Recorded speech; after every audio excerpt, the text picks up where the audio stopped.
transversal, la sección de cobre. Por tanto, al final, la solución elegida fue la que vemos aquí en el primer test.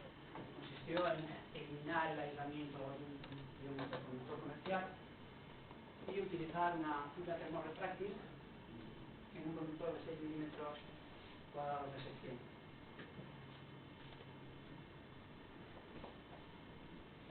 El proceso de bobinado parte de la utilización de un conductor auxiliar que presiona sobre el conductor real en la primera espira y posteriormente en la segunda vuelta eliminamos el conductor auxiliar y situamos el conductor real que comprime sobre las paredes y por tanto evita el aflojamiento durante el bobinado.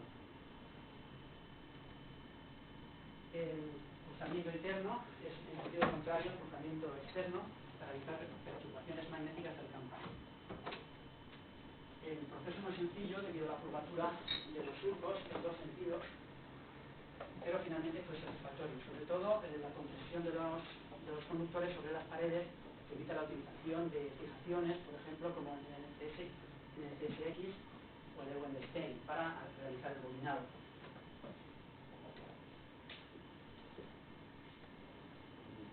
¿Puedes dar un detalle sobre cómo hiciste los surcos?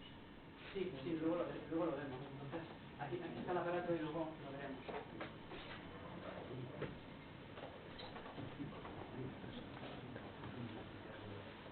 La cámara de vacío está conformada por tubos materiales de cobre soldados con estaño plata, que fue reforzado por medio de anillos de latón calculados por medio del código Aster de 10 puntos, debido a que no cumplía con el espesor de 0,8 milímetros de espesor y los requerimientos mínimos. Realmente, como cualquier otro acelerador, se practicaron las correspondientes perforaciones, se soldaron las bocas, los ports, de los cuales existen 3 o 35 milímetros, y una tangencial más pequeña que dispone de una ventana de vidrio y se utiliza en la configuración estándar, se utiliza para ver por medio de una cámara electrónica. Como vemos, todos los materiales son ferromagnéticos.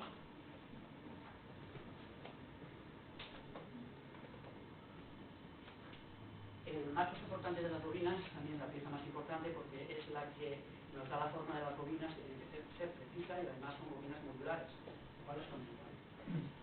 Fueron estudiados la mayoría de las alternativas de los aceleradores actuales y también algunas alternativas un poco más creativas, como realizar una sola espira o realizar una especie de espiras tipo mecano, o por ejemplo también de utilizar espiras fijadas sobre una superficie toroidal.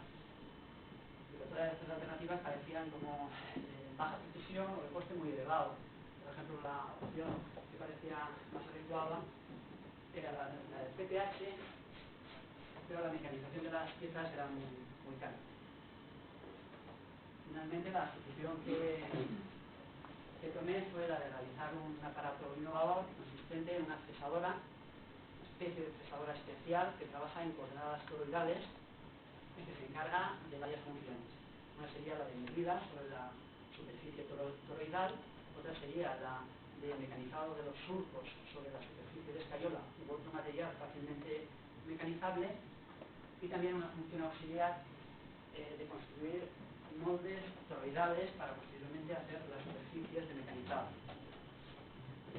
Veamos un poco con detalle la máquina mecanizadora.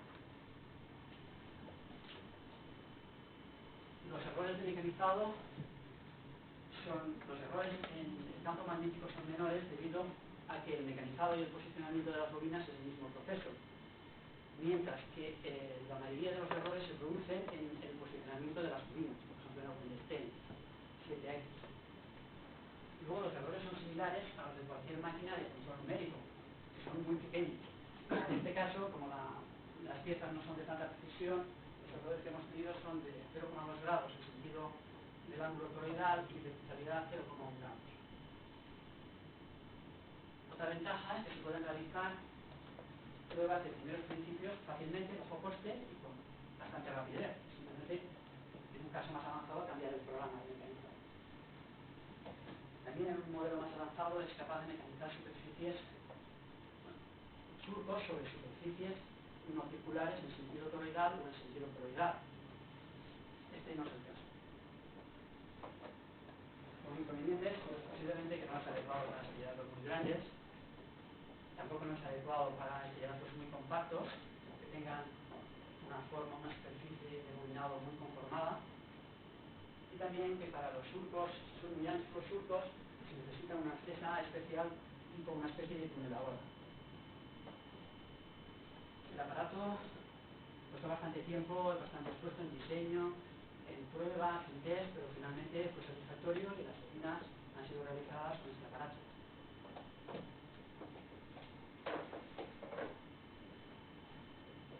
Tenemos aquí los elementos con más detalle.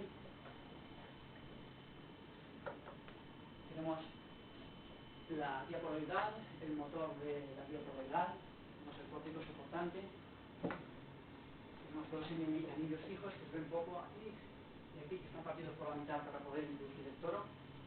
Tenemos un tubo de aspiración de partículas, tenemos una protección también para el polvo y las partículas. Y aquí tenemos un listado de coordenadas. Los surcos mecanizados, y aquí una bobina que era una bobina de tela. El dispositivo, tal como está actualmente, tarda unas 2 horas en mecanizar un surco, y actualmente el posicionamiento del giro toroidal es manual, no es electrónico, como debería ser.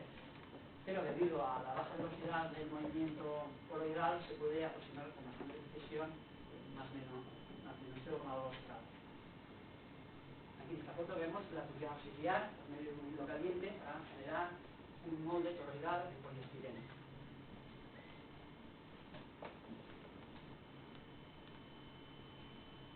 Aquí una breve descripción del sistema de vacío.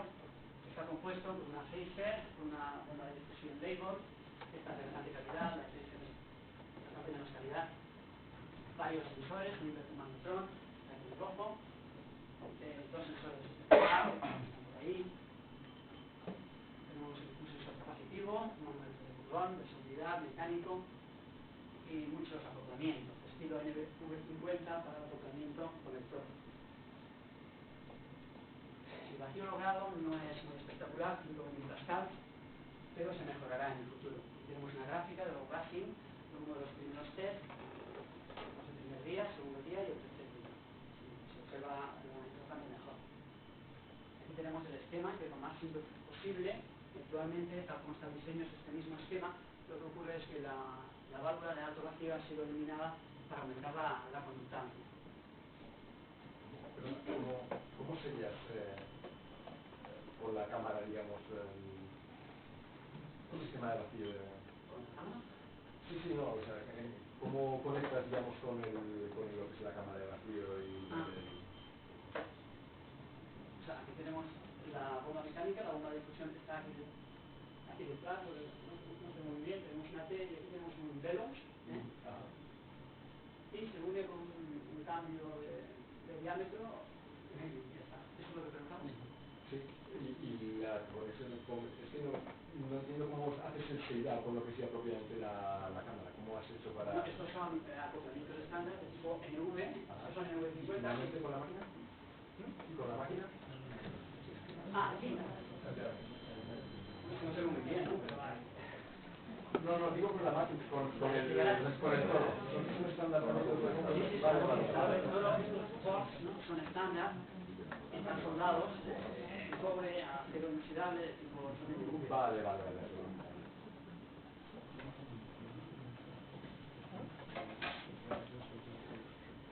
¿Lo hacéis por limpiar por fuga o por diversificación?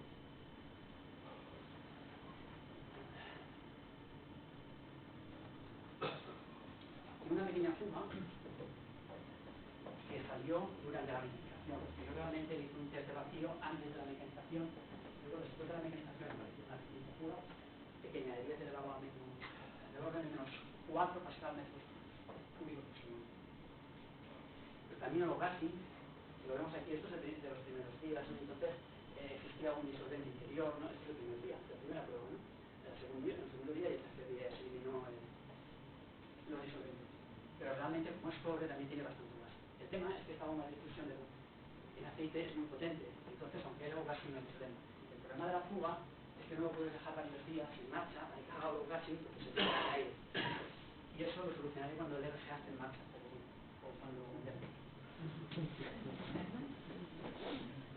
sistema de control es muy sencillo, está compuesto por dos PCs, varias tarjetas de salidas digitales, entradas analógicas, entradas digitales, y también una tarjeta CIRUIR para una cámara, una tarjeta de bastante velocidad, por segundo. Aquí tenemos un cronograma de un pulso típico, que solo controlamos para el mapeado de superficies magnéticas sobre los 3 parámetros: el filamento, la intensidad de la corriente de los TC-coils y la puesta en marcha del acelerador. Tenemos un cronograma. El coste total del aparato es de 2.600 euros y en eso se incluye el precio de las fuentes de alimentación, el teatro en sí, el sistema de vacío, el sistema de control y el sistema de mapeado de superficies magnéticas. Entre ello, el apartado más importante es el del sistema de vacío, que son 1.600 euros, con todo lo que habíamos visto anteriormente. Sin embargo, lo que es el teatro en sí y las fuentes de alimentación solo suman unos 350 euros. Bueno, son precios muy baratos, pero todo es de segunda mano, de eBay y... ¿Quieren más el acelerador, que sería la tensión entre el filamento y la carcasa del cañón? Exactamente, sí, el agujero del cañón. Vemos aquí el esquema de la instalación total. Aquí vemos la cámara CIRUIR para el mapeado de superficies magnéticas, el por donde se sitúa el cañón de electrones, las fuentes de alimentación del cañón de electrones que lo vemos en el crash. Aquí están todos los sensores de vacío, un objeto de inverso, una microondas de vacío. Tenemos fuentes de alimentación y instrumentación que están fuera de la foto, transformadores. Tenemos el sistema de vacío, la phaser, la enable. Tenemos los controles inmediatos del sistema de vacío. También tenemos dos señales que generalmente o van del sistema de vacío o por otro sitio. Son entradas analógicas, por aquí. Para un PC que está arriba de la foto, aquí. Posteriormente vemos también aquí las líneas de alimentación que van a un recinto contiguo. Aquí tenemos las 5 baterías, el contactor de potencia. Tenemos un PC fuera de la foto y eso que recibe la información de la CIRUIR.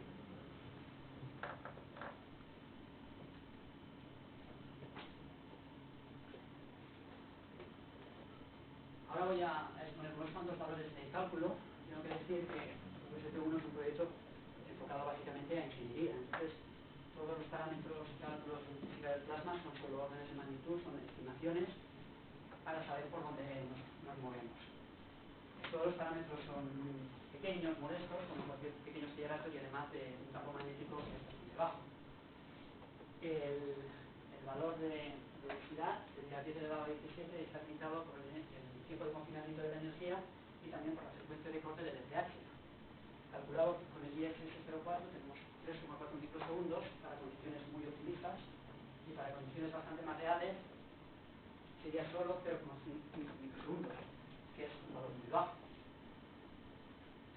El cálculo del flujo neoclásico por medio del presión 2,5 aún es muy inicial y poco exacto. Estos son los valores que ahora se han obtenido para protones y para electrones, 480 microsegundos, 4.400 microsegundos para electrones. Solo es flujo de partículas, no es transmisión, coeficiente de transmisión térmica, y tampoco, obviamente, no hay turbulencias ni transporte anómalo escaso. El valor de la temperatura electrónica será del orden de 2 electronvolts para las condiciones que tenemos aquí. Y de los iones será mucho mejor debido a que el destellator es muy pequeño y los clips son muy grandes para lo pequeño que es el destellator. Por tanto, en simulación también ocurre y en cálculos analíticos estos electronvoltios los protones escapan directamente antes de la primera vuelta. Entonces 0,2-0,5 electronvolts aproximadamente puede ser el régimen de funcionamiento. Por ejemplo, la temperatura máxima en el beta accelerator en la primera campaña era también de unos 4 electronvolts, lo cual quiere decir que el UST1 está del orden de los aceleradores así más sencillos. Lo mismo para el beta, que es prácticamente cero, siempre menor que 0,01%, también bastante parecido a lo que ocurre en el beta, para las condiciones que vemos. ¿Esos cálculos son para hidrógeno? Eso está hecho para hidrógeno, sí, para no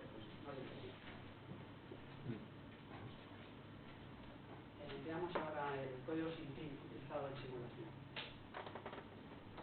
Aquí hay un resultado, vemos las superficies magnéticas calculadas sin gris para 0, 45 grados 90. Aquí tenemos un detalle para pi igual a 0. Se han evitado la mayoría de islas tamaño grande, debido de la conformación del perfil de iota debajo de 1/3 y lo más estrecho posible. Sin embargo, ha quedado la isla 2/7 que vemos aquí, pero ya fuera de la última superficie magnética tenemos la isla correspondiente a racional 1/4. También tenemos una pequeña región estocástica, como vamos por aquí, pero bastante pequeña.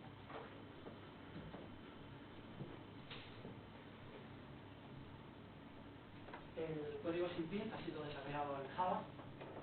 Consta de muchos módulos, muchas líneas de código, y lo he ido desarrollando durante 1 año y medio en función de las necesidades, en función de los conocimientos que iba adquiriendo.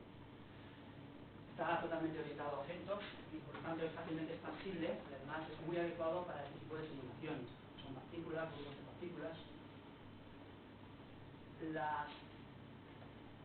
Los valores que calcula son el campo magnético en 3 dimensiones, las fuerzas en 3 dimensiones, pero no es en Java. Simula órbitas con drift, sin drift, órbitas Larmor y el campo eléctrico, pero por ahora es el mismo. También calcula los perfiles de iota, el corte magnético, el Ripple, el tamaño del plasma, la desviación mínima de los valores, la desviación típica de los valores mínimos del módulo del campo magnético sobre una órbita, tanto fracción de partículas separadas, la distancia entre bobinas, el polígono correspondiente al eje magnético y las superficies magnéticas. Genera bobinas paramétricas de 4 tipos en 3 dimensiones y recientemente simula previsiones, aunque está poco verificado y poco contrastado y aún muy limitado. El código ha sido validado parcialmente por medio del recálculo de las bobinas del campo magnético en el histocamac y fuerzas mutuas entre bobinas en el CTH, el patrón americano. También ha sido validado por medio de la comparación de resultados experimentales en el UST1 y los valores de simulación. Sin embargo, cada salida requiere mucha más validación porque puede haber algún pequeño error o incluso gran error. No entiendo por qué el haberlo hecho en lenguaje orientado a objetos facilita ese tipo de simulaciones. Sí. Por no tengo ni idea. A ver, el objeto básico sería la partícula, luego el objeto superior sería el plasma, que es un grupo de partículas. Entonces, un plasma que es un array de partículas, punto, ya está, muy sencillo. Cada partícula tiene unas características, puede ser un electrón, un protón, un deuterio, tiene un conjunto de características, pero luego ya te olvidas de ellas, ¿no? Cuando lo generas dices, yo quiero generar un átomo de hierro y lo generas. Y luego ella se comporta como un átomo de hierro. No he simulado ninguno, pero por ahora he simulado electrones y protones, ¿no? Entonces, un programa que no está orientado a objetos, de tipo Java, puede ser Visual Basic también, ¿no? Mucho más difícil. ¿Hay diferencia? No, es posible, no lo sé, y no ralentiza mucho el tiempo. No. En C iría un poco más rápido, pero en Java muy bien. En el C en concreto utilizan también Java para unas cosas.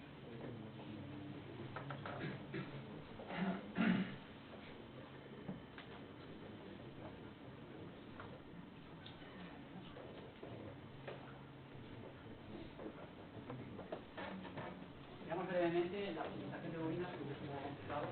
Se parte de un espacio de 4 dimensiones que serían los 4 parámetros decididores de la forma de la bobina. Luego se hace una simulación muy breve y se rechazan los casos, digamos, las estructuras de bobina que no son adecuadas, pero si son adecuadas se pasa a una simulación en más detalle, que cuesta bastante más tiempo, y esta es la que genera una línea correspondiente a una tabla, y en esa línea están cada uno de los resultados que ha obtenido el programa, sea la estimación de los mínimos de mil, sea el Ripple, todos los valores. Cuando termina todo el bucle, tenemos una tabla que ordenamos manualmente en una hoja de cálculo en base a los parámetros más importantes, el cual el más importante podría ser el tamaño del plasma. Luego también yo le he dado bastante importancia a la desviación mínima de los mínimos del módulo de B, aunque podría haberse dado importancia a alguna otra cosa. Una vez ya tenemos esta ordenación, observamos las estructuras geométricas que son más adecuadas para lo que buscamos, que puede ser una rama o pueden ser varias ramas. Digamos que hay una rama, para esta rama estrechamos los intervalos de simulación y volvemos y empezamos con la simulación. Ese proceso se repite como unas 3 veces y finalmente obtenemos un óptimo, que no tiene por qué ser a lo mejor el óptimo, lo único es el óptimo. Y luego lo analizamos manualmente para comprobar que el programa ha funcionado bien y obtiene un óptimo, lleva algo a optimizar. En la simulación de cada órbita, digamos, en todos los casos, es rápida y este rechazo inicial también acelera el proceso, pero en general este proceso es un proceso antiguo, es un proceso lento, debido a la existencia de varios parámetros. Respecto aquí solo 4, y si hubiera más de 4 sería prácticamente imposible en un PC. Tarda comprobar 6.000 estructuras de bobinas entre 6 y 27 horas de PC, y esta utilización últimamente solo se utiliza en las últimas fases de optimización, por ejemplo, tras la utilización de Nescoil, el NTSX.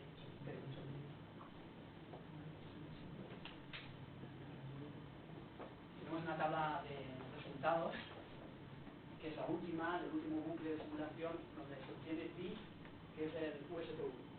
Hay otros casos, alguno podría haber sido elegido, y tenemos los 4 parámetros de forma de las bobinas, y aquí tenemos las variables, por ejemplo, el tamaño del plasma, la desviación mínima del min, el foco magnético, una especie de idea de perfil de iota. Después de la ordenación se elige el que se considera que es el más adecuado. Lo que ocurre es que solo tenemos 4 parámetros para definir las bobinas y tenemos unas 7 variables a utilizar. Por tanto, lo único que se puede realizar es una ponderación de 2 valores y elegir el que, en base básicamente al tamaño del plasma, alguna consideración más, es más adecuado. Estamos hablando un poco de foco magnético y un perfil de iota bastante plano.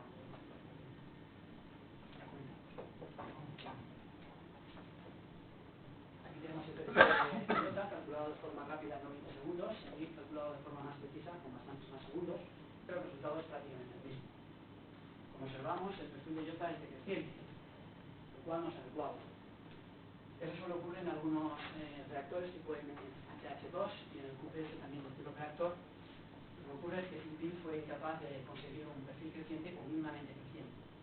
En un futuro ya veremos. El foco magnético es el 2% en el borde y es adecuado, creciente. Tenemos aquí uno de los resultados correspondiente a la optimización. Aquí vemos las superficies magnéticas correspondiente a una estructura, el mismo iota que en este caso, el del UST1, pero que yo llamo la configuración o la estructura natural. Todos los coeficientes son iguales, no están optimizados. Sin embargo, aquí tenemos el resultante del UST1, tenemos los 4 parámetros de forma ya optimizados. Tenemos el mayor plasma, una pequeña región estocástica, mientras aquí tenemos una gran región estocástica. Vemos lo mismo que anteriormente pero de forma gráfica. Este sería el no optimizado y este sería el optimizado. Tenemos aquí una gran isla, el tamaño del plasma sería hasta aquí, el tamaño del plasma llega hasta un poco más. Sin embargo, la profundidad del foco magnético en el no optimizado sí que era mayor, 4%, y en el optimizado un 2%. Las mejoras no muy notables, pero son mejoras que se han intentado al menos, es que la desviación típica de los mínimos de Lenin, que son este punto de aquí, aquí sería este de aquí, sea lo mínimo posible, compatible también con las otras optimizaciones, con otras variables. Hemos hablado de 0,071, casi la mitad. Este sería el no optimizado y este es el optimizado. Como vemos, por ejemplo, esto está lejos de lo que han intentado optimizar más recientemente en el DHT, es decir, los mínimos del módulo de campo magnético sobre una órbita se han intentado igualar. Aquí también son un poco más iguales, como refleja la definición típica, que en este son más profundos, digamos, cada uno de los ciclos del campo helicoidal.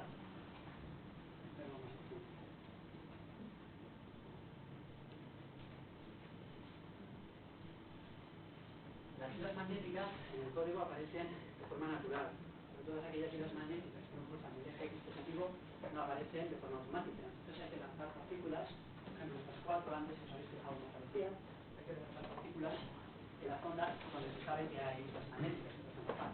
Tiene aparecido aquí. Esta simulación se ha realizado con el tamaño del grid. El tamaño del grid es el tamaño, la distancia entre los nodos utilizados para acelerar el cálculo magnético de un punto, un poco exagerado, de 5 milímetros por lo que es el tamaño de este acelerador, y por tanto se supone que las perturbaciones del campo magnético han aumentado y por eso aumenta el tamaño de las islas que aparecen en la primera web. Eso habría que verificar. Aquí tenemos la lista de todas las islas que se observan con los valores. Y aquí vemos que la precisión del iota, por ejemplo, un cuarto con el calculado, el error está en la 10 milésima. Y eso ha calculado solo en 49 segundos para cada iota. Esto para un PC es una velocidad bastante notable, está bien. El motivo de ello es un pequeño algoritmo que tuve que realizar para acelerar el proceso. Es unas 10 o 20 veces más rápido que lo normal o más sencillito, que es hacer una tangente en cada punto. Entonces aquí se hace una primera tangente, se calcula el campo magnético, se obtiene el código de 8 puntos, otra tangente, se obtiene la suma de los dos vectores, tal como se observa en el gráfico, se parte por la mitad y ese punto es un punto que pertenece a la circunferencia a la cual se aproximaría la línea del campo magnético, que efectivamente se puede aproximar cualquier circunferencia a una curva. Y hay un esbozo de la demostración que vamos a ver si es algo que hay interés, pero bueno, es un algoritmo importante porque necesitaría 20 PCs para realizar lo que realizó con un solo PC, no se me hubiera ocurrido. No sé si es original, supongo que como hay tantos códigos de simulación, pues ya existirá, pero al menos a mí me es útil. Para alguna persona le puede ser útil también.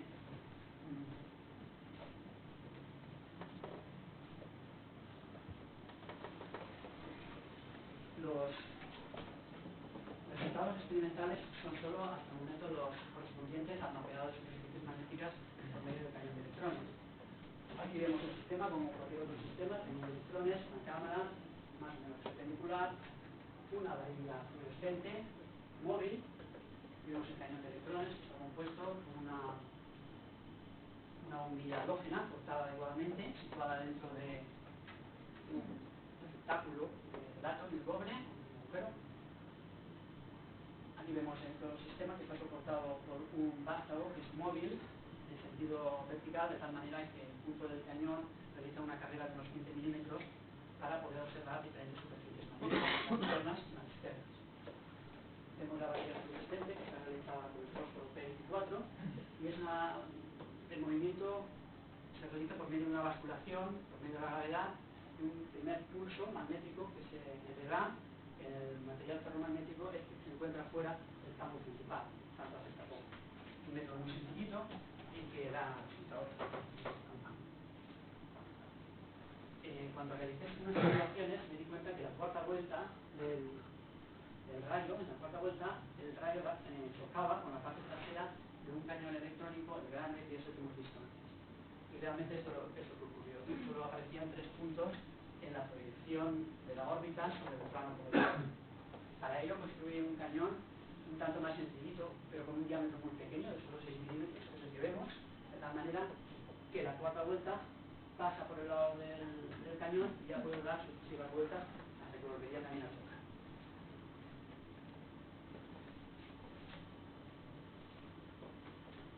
Vemos un poco las condiciones con las cuales se realizaron estos experimentos, que vamos a ver ahora unos cuantos fotos. Las fotos que veremos corresponden al pulso 198 y al pulso 202. Después de haber realizado unos 200 pulsos de mejora tanto del cañón como del incremento del campo magnético, hasta que finalmente salieron unas imágenes poco espectaculares, pero son las que por ahora existen. El problema principal es que la cámara es de muy bajo coste y la sensibilidad de la cámara es demasiado baja para esta aplicación. Una inspección visual por el agujero que hemos visto antes de vidrio da imágenes mucho más claras, pero tampoco no nos vale para mucho. Otro asunto es que el cañón de electrones de tamaño pequeño requiere de 80 electronvolts, 80 volts de aceleración para que sea visible por la cámara esa que decimos, de poca sensibilidad. Y otro problema que existe es que a esa energía los electrones tienen tanta energía para un campo magnético de solo 34 militeslas, que existe un tris muy grande y se produce un desplazamiento entre la órbita, digamos, tipo Cairé-Superior a la órbita que estamos viendo por la cámara. El radio también es demasiado grande, aunque solo hay 1,5 milímetros para este aparato, y también, debido a que el vacío es demasiado pobre, solo permite, por el cálculo de código libre mínimo, solo 10 vueltas totales del RAID, tanto 10 puntos como más. El pulso fue 2,5 segundos para esta experiencia. Finalmente, en el pulso 204, el cañón de electrones pequeños se fundió y ya no quise repararlo y pasé a otras fases.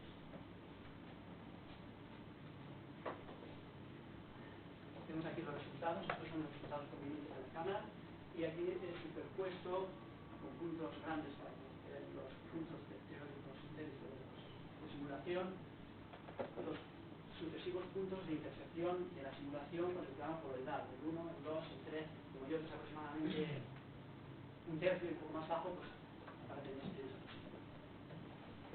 En el pulso 202 se incrementó la tensión de aceleración y por tanto los pulsos parecen más definidos que aquí. Estas son superposiciones de varios frames, de varias imágenes tomadas a un 30 y algo de segundo y están superpuestas. Lo que ocurre es que la superposición le resta calidad a la imagen. Metemos un vídeo que luego, si tenemos tiempo, lo podemos ver.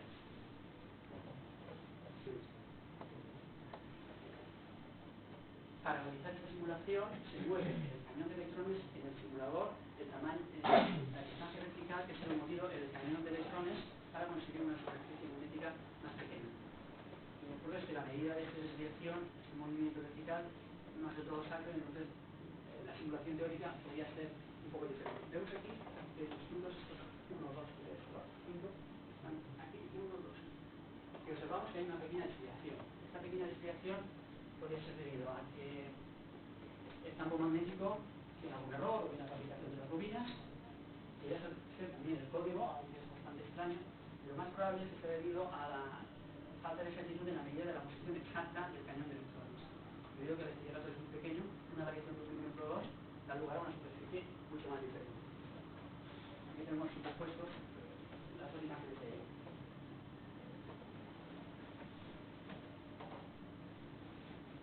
Otra vez tenemos más ampliado la superposición de las dos superficies concéntricas. Vemos que se parece razonablemente el cálculo de simulación a los valores experimentales. Aquí tenemos en amarillo la superficie correspondiente a lanzar los electrones desde el mismo punto, pero sin drift. Y esta es la órbita con drift. Sería una órbita pasante codireccional en el campo magnético, y vemos que el delta, el desplazamiento debido al drift, es enorme para este acelerador.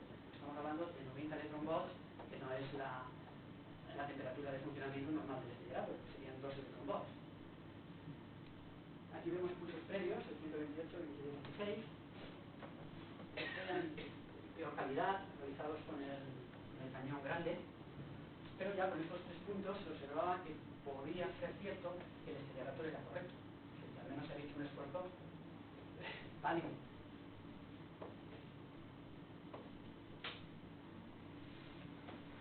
De los resultados experimentales que hemos visto, aunque son aún muy pocos y aún pobres, de poca precisión, podemos concluir varias cosas.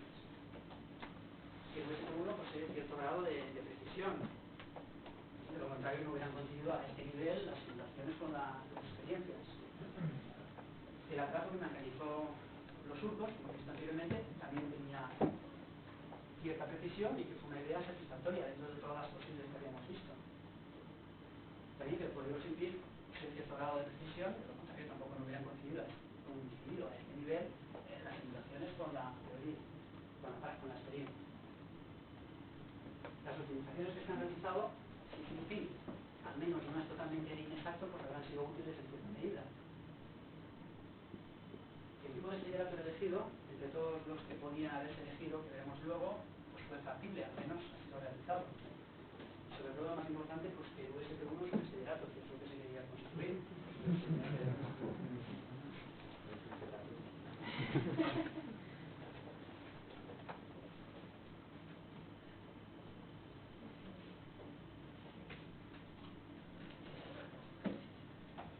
Muy brevemente veamos una descripción cronológica de las dificultades, de la evolución un poco de los códigos, cómo se ha realizado el aparato. Inicialmente un código que se llamaba MEN6, que era una combinación entre Visual Basic y MATCAD, calculaba campos magnéticos, calculaba fuerzas en 3 dimensiones sobre bobinas, y después para cálculos de histograma. El campo en un plano ecuatorial, esto es el splicing, calculado por el MENC, calculado por ellos, y las fuerzas sobre una bobina entre coil, toroidal, son fuerzas plane forces. También el recálculo y cálculo de las fuerzas mutuas en el CTH-toxatrón se realizó con el código MENC. Posteriormente este código evolucionó a un código solo Visual Basic para simulación de órbitas, siguiendo simplemente la trayectoria tangente con el método de Ramos-Lenz. También ya en marzo del 2006 se realizaron ciertas órbitas banana, pero solo en tokamak, debido a que este dato será bastante complicado. Posteriormente ya las simulaciones de las superficies magnéticas han mejorado mucho respecto al anterior. Aquí vemos una simulación de partículas de lava, y aquí vemos unas cuantas partículas de una simulación de 300 cuasipartículas. Estas están sometidas ya ahora en octubre de 2006 a TRIPS, son partículas atrapadas, y también están sometidas a colisiones. Es una simulación, 150 microsegundos de simulación de tiempo del acelerador, con 30 minutos de CC. Y obviamente están realizados en el método rápido, fast, que hemos visto anteriormente. Y el código ya es Half. La cámara de vacío inicialmente fue pensada como una cámara de vacío de porcelana, con unos ports, unas ventanas que eran no protuberantes para poder situar unas bobinas, en principio eran helicoidales. Como no tenía muy claro dónde iban a ir, pensé que lo mejor era hacer no protuberantes para poder situarlas por encima del mismo port. Pero finalmente la idea fue abandonada debido a posible opassing, y aún las grietas se reducieron en las primeras opciones, y ya tomé la idea de hacerlo en cobre de una forma un poco más convencional. La decisión del tipo de máquina también es muy compleja. Inicialmente pensé realizar un tokamak pequeño, de tamaño de eje brasileño partido por 6. Hice una estimación muy pasta, pero lo que ocurría es que la potencia de las fuentes de alimentación para los CF coils, también para los CF coils, sobre todo para los EF, los central solenoid, era enorme. Sobre todo también porque el EF es muy compacto y cuando es más pequeño, no tienes más. Y también que el pulso sería muy corto, del orden de milisegundos, sino de menos. Y entonces, para realizar unos pequeños diagnósticos, una cámara a este nivel es totalmente imposible. La idea entonces evolucionó a realizar un estereorator, entre los cuales el estereorator modular era el más adecuado, aparentemente eso creo que es. Lo que ocurría es que al principio no tenía ningún método para diseñar las bobinas ni para utilizarlas, por tanto empecé a diseñar un estereorator clásico. Mejoré un poco el synthing y realicé ya un diseño y una optimización de un estereorator clásico. Eso costó bastante esfuerzo, pero resulta que justo al acabar de simular y optimizar el estereorator clásico, me di cuenta que el código quizá podía ser utilizado para optimizar un estereorator modular. Por tanto, volví a empezar, modifiqué el código, lo hice un poco más general, poniendo bobinas modulares, que también las especies bobinas helicoidales con los 3 parámetros pitch habituales de utilización, y ya pues, en enero estaba, pues, el 2006 estaba finalizado el diseño y la optimización del USB1. Algo similar para las bobinas. Como hemos visto, hay muchas formas de realizarlas, pueden ser también internas, tienen los problemas de sensibilidad, también de bashing. Las externas pueden ser muy creativas, pero todos tienen un problema principal y es el posicionamiento de la medida. Generalmente esto se realiza con aparatos láser, en todos los laboratorios serios, pero bueno, se me ocurrió la idea de realizar un aparato con unas cuerdas toroidales para realizar la medida en puntos de la superficie del estereorator para o bien posicionar las bobinas o cualquier otra función. Finalmente esta idea evolucionó hacia la realización de un aparato mecanizador. El mismo aparato medidor, pues ¿por qué no lo hacemos un mecanizador de surcos?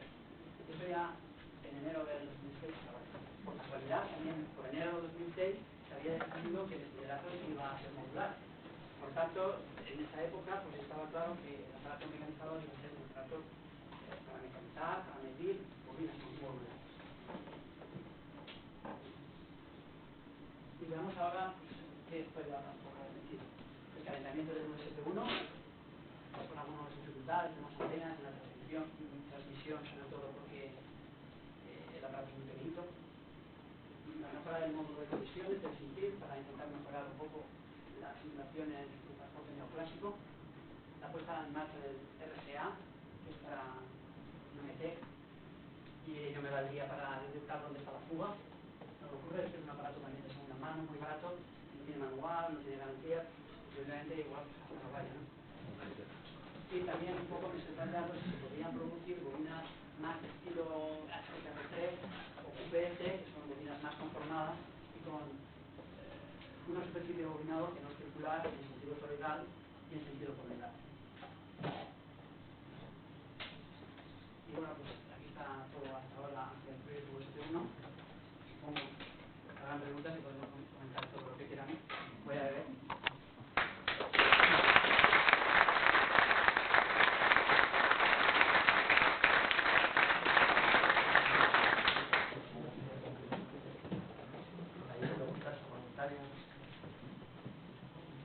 Podríamos ver la película.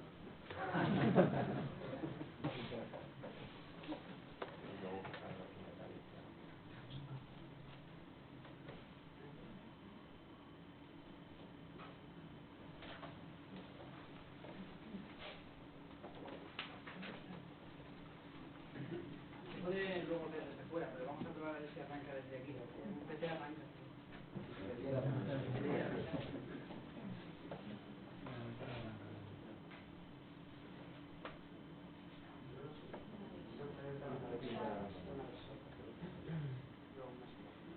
Ah, ya.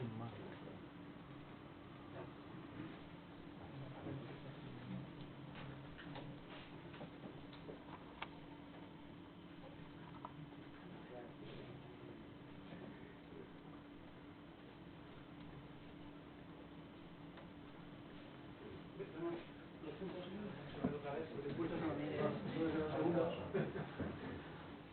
Son fluorescencias, son azules debido a la emisión en el rango del clorofilo C24. Y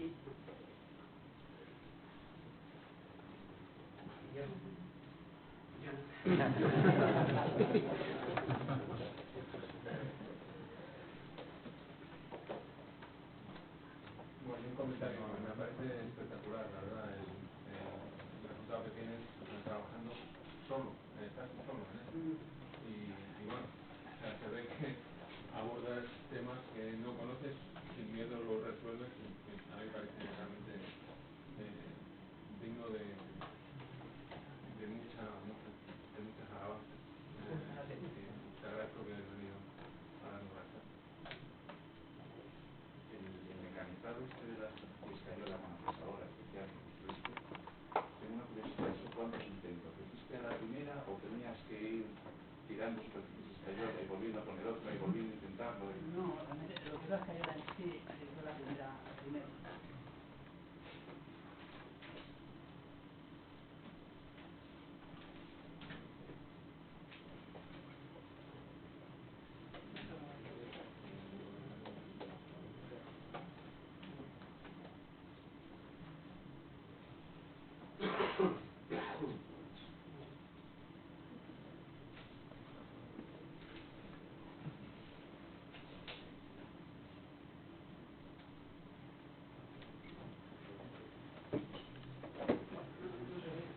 En principio lo que hice son bastantes pruebas, tenía ya la estructura realizada, pero claro, tienes muchas dudas, dices, pues la presa es suficiente, la potencia del motor, realmente esto funciona como si estuviera erosionando el material más que cortando. Entonces hice unas pruebas sobre un trozo de tubo que tenía escayola un poco aproximadamente similar, que además lo hemos visto anteriormente en la prueba del test del conductor flexible. Entonces eso fue la primera prueba. Y luego ya, después de montarlo, hice una pequeña prueba aquí que no se ve en esta foto, aquí, un trocito, para ver si más o menos funcionaban las coordenadas, todo estaba bien fijo. Luego hice también la primera, que es la que tiene más cuidado, realmente la primera es de falta el T. Y en esa pues sí, te fijas más en las medidas, los errores que puede haber, la profundidad, y luego ya repite todas las demás medidas. Pues para 2 horas, pues cada día pues voy a hacer 2 bobinas, para no pensar mucho, porque tienes que estar muy pendiente de las coordenadas. En teoría esto, lo que es la coordenada toroidal, debería estar controlada por PC, que no es muy difícil, pero también hay que hacerlo, y es una cosa más. Y eso se ha quedado por ahora.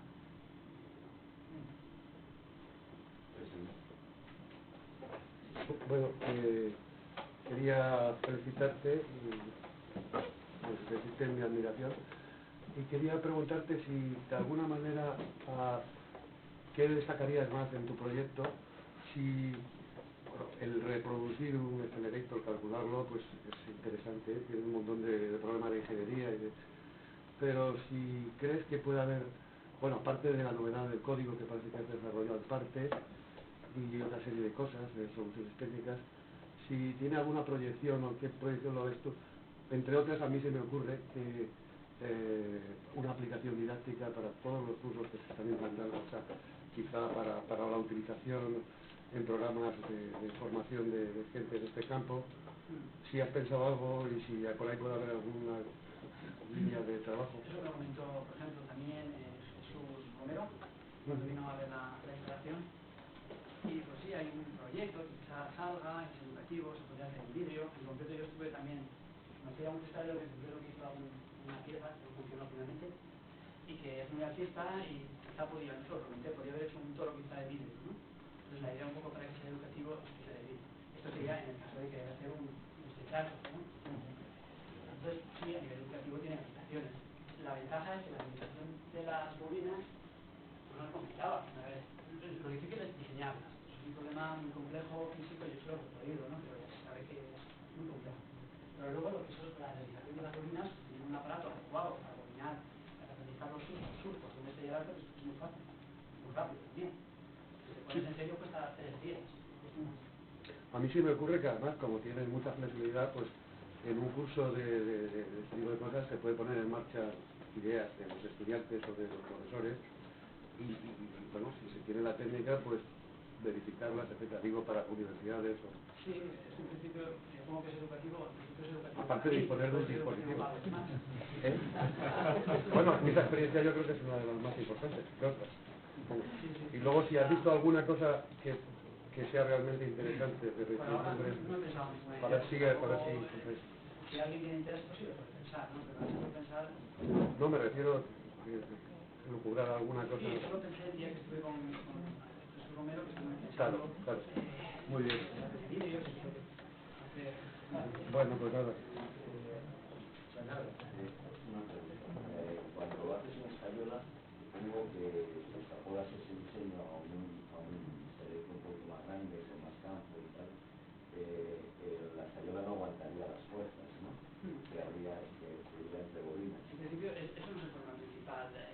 La escayola esta es la más débil que tenía dos, la normal, que es esta, y una de alta resistencia, y luego no había otra, por ahí varias, ¿no? De mucha más alta resistencia. Hice una prueba primero, y como la ceja no acababa, cuando tardaba mucho en mecanizar un trocito de surco, al final puse la débil, ¿no? Imaginemos que ponemos la resistencia. Hay un señor que se llama Nagmadar, ¿no? Y él tiene en un artículo, pone una foto de un sistema en el cual las fuerzas se aguantan por medio de la conformación de una estructura compacta que es lo más posible, una cable, una se aguanta con la otra, pero eso solo es verdad en tokamak. Aquí el problema principal es que hay unas fuerzas hacia el exterior, las bobinas, suponiendo que son fueran de esta mano, existen, ¿no? Esas son las que, además de este sistema, si no le añadimos unas pequeñas bridas compresoras para que eviten la separación de las bobinas hacia el exterior, pues no funcionaría. O sea, el problema no es exactamente que la escayola no aguante, sino que este diseño solo es válido para un poco para pocas fuerzas, pequeñas fuerzas. Las calculé para un modelo anterior. Podía. Mi pregunta es sobre los errores. La máquina que has diseñado, digamos, ha sido fabricada por ti. Mencionas que los errores que realmente son parecen bastante pequeños. ¿Has hecho alguna prueba digamos, de comprobar, o sea, de chequear que son? Sí, cuando el tema es, yo lo que me he ido en esencia es la máquina y el error que se introduce para la máquina, ¿no? Por ejemplo, la verticalidad se queda muy exacta, sobre todo por una cosa, porque como las piezas tampoco no eran todo lo bien mecanizadas que tenían que ser, lo que tuve que hacer es ajustarlo bien. Entonces, primero se iba un poco demasiado, luego ya se iba un poco, lo calculas, pero como en el ángulo toroidal, las escalas son de 0,2 grados. Además había entre estos medios hay una pequeña abertura de más o menos esos 0,2 grados, que es el error porque el ferro está acumulado en toda la bobina. Es decir, las bobinas no están posicionadas bien, sino que están como desplazadas de 0,2 o 0,1. Bueno.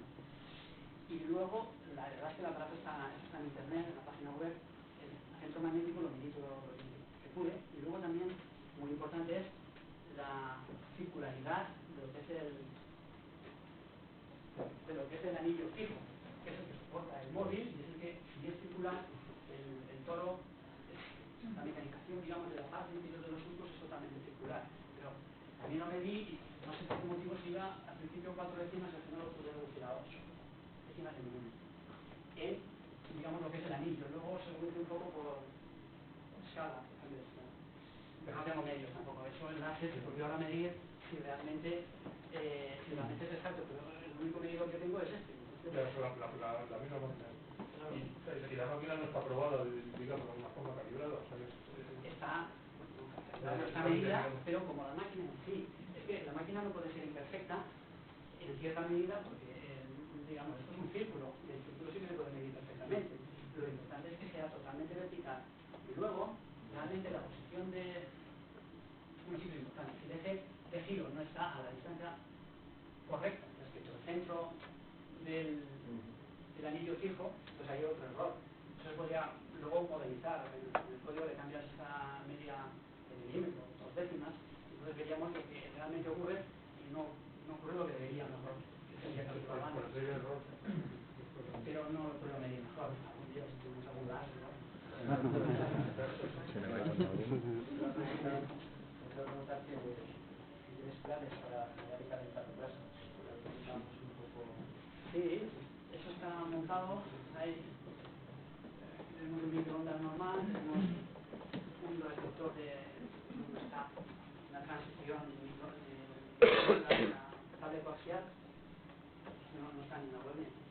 Tenemos un cable, y aquí tenemos otro microondas estropeado, ¿no? Donde aquí realizamos las pruebas con una antena también de tipo, ahora por ahora es un SCAF, ¿no? Que es lo correspondiente a un cuarto de longitud de onda, pero yo creo que lo mejor será con un uniforme.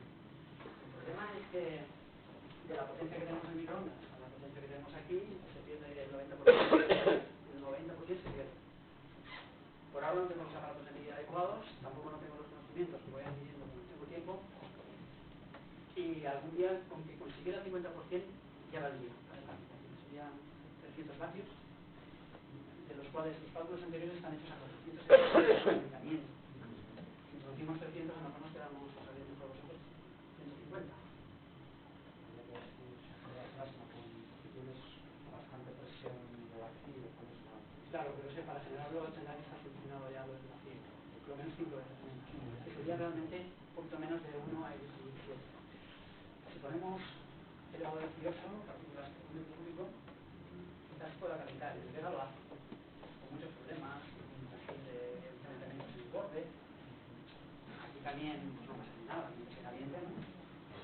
Puede ser un problema serio al tratar de reparar la fuga porque es previsible que esté en alguna soldadura, ¿no? Sí, debajo del que eso ya lo está claro, ¿no? Pasa que ya tengo el método y por suerte, ya preví si pasa algo, que nunca pasa yo, voy a poner un desafío y luego puse un poco de cartón sobre las soldaduras para que no se llenaran de escayola. Entonces ahí se ha creado una pequeña cámara que haciendo un agujero con un solo sitio se puede poner helio y la temperatura se puede detectar. Un poco por suerte. Para repararla es relativamente fácil, pero bueno, lo lógico sería poner, ya cuando has encontrado cuál de las 5, por ejemplo, soldaduras tenemos varios agujeros, por ejemplo 3, ¿no? Entonces, eso es un poco teórico, ¿no? Cuando notas que llega antes de este sitio es que está por aquí. Salvo que esté debajo del conductor. Si está debajo del conductor, tampoco es un problema. Estamos al conductor, preparamos la fuga, pero volvemos a abominar, o incluso podríamos volver esa zonita pequeña a volverla a hacer. No es fácil, pero habrá que hacerlo. Eso se puede dar.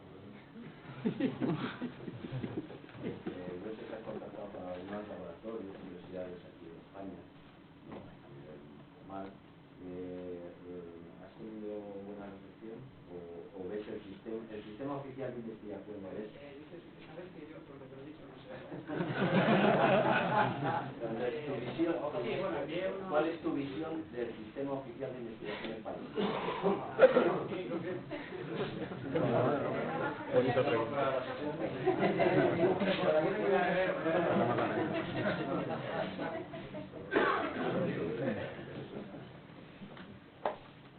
No, bueno, envié unos emails para decir que hacer una presentación, un poco para que miraran también la página y el datos. En concreto, esas personas no me han contestado, pero supongo que algún día contestarán o no han recibido el email.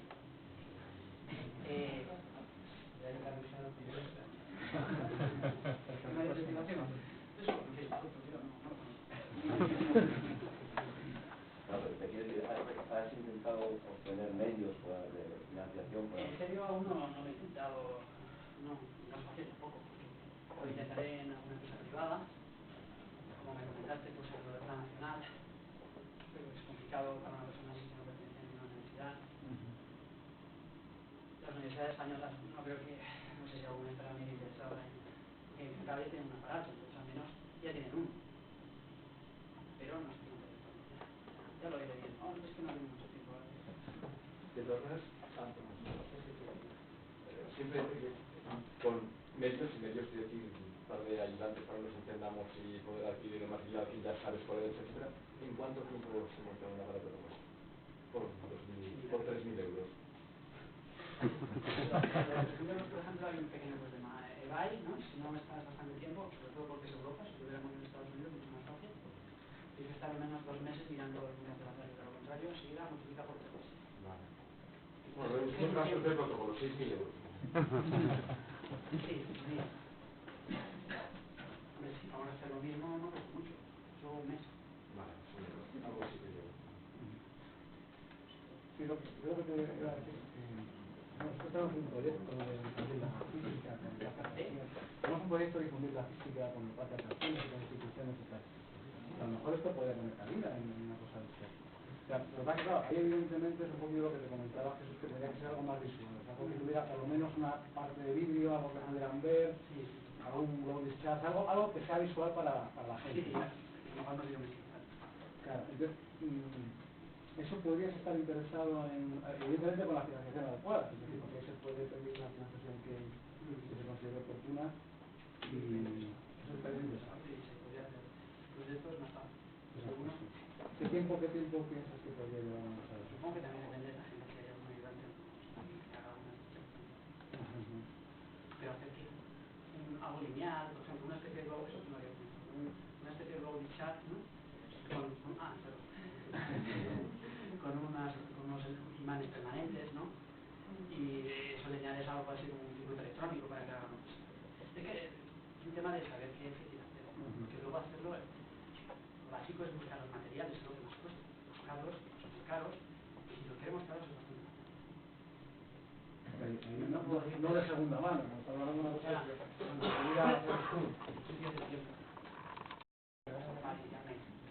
problema es que si está muy conformado no valdría, digamos, la carrera sería muy grande y entonces llegaría sí, pero